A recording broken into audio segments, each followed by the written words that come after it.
దేశంలోనే మొట్టమొదటి దళిత speaker, Lok Sabha speaker GMC Balayogi.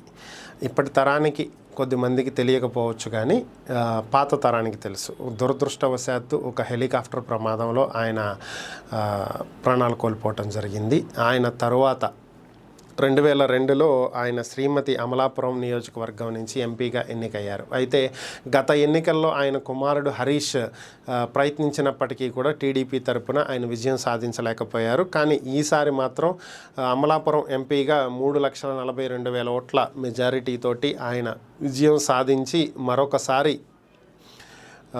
ఎంపీగా లోక్సభకు వెళుతున్నారు జీఎంసీ బాలయోగి కుమారుడు హరీష్. అయితే ఇప్పుడు టీడీపీ పట్టుపడుతున్నటువంటి ఈ లోక్సభ స్పీకర్ స్థానంలో ఇతన్ని కూర్చోబెట్టేటువంటి అవకాశం ఉంది.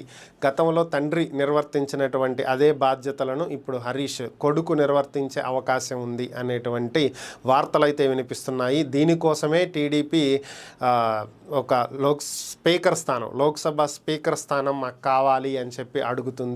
అప్పట్లో స్పీకర్గా వ్యవహరించినటువంటి బాలయోగి గారి కుమారుడు హరీష్ని ఆ స్థానంలో కూర్చోబెట్టబోతుంది అనేది ఒక సమాచారం. మరి ఏం జరిగిద్దో చూద్దాం.